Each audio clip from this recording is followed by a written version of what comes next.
তুমি গতানুগতিকভাবে চলতেছ, তুমি জীবনে পার পেয়ে যাবা।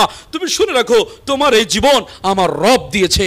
আমার রব তোমাকে জীবন দান করেছে, মা মহব্বত করে তোমাকে জীবন দিয়েছে। মা রব্বে কারিম তোমাকে সুম্মা ইউমীতুকুম, আমার রব তোমাকে মৃত্যু দিবে। মৃত্যু হবে তোমার আমার জন্য, মৃত্যু আমার জন্য অনিবার্য। মৃত্যুর পরে তোমার জন্য আমার জন্য একটা সময় অপেক্ষা করছে।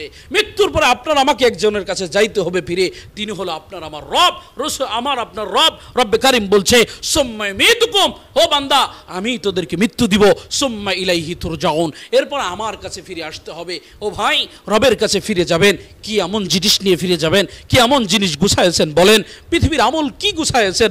রব্বের হুকুম কতটুকু মেনেছেন? আমার নবীর হুকুম কতটুকু মেনেছেন? আমার নবীর তরিকা আপনার জীবনে কতটুকু মেনেছেন? আমার রবের কাছে আপনি কি জবাবদিহিতা করবেন?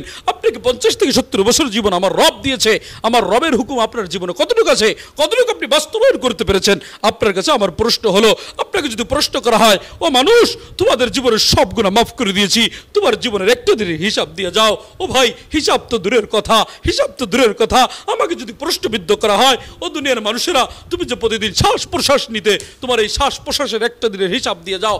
কি হিসাব দিবেন? এজন্য বলি, আমার রবের হুকুম থেকে কেন তোমরা দূরে সরে যাও? আমার বুঝি আসে না। আমার নবীকে তরিকা থেকে কেন সরে যাও? এটা আমার বুঝি আসে না। ও দুনিয়ার মানুষেরা, পাও দুইটা আগায়া দাও, পায়ে হাত দিয়ে বলছি, রসুলের বুক রেখে যাওয়া সুন্নাতের দিকে ফিরে আসো, আল্লাহর হুকুম মানো। বলো হুজুর, আল্লাহর হুকুম তো মানবো, নবীর তরিকা তো মানবো, এগুলো মানলে কি হবে? আরে আমার রব্বে কারিম কোরআনের ভিতরে বলছে, যারা রবের হুকুম মানবে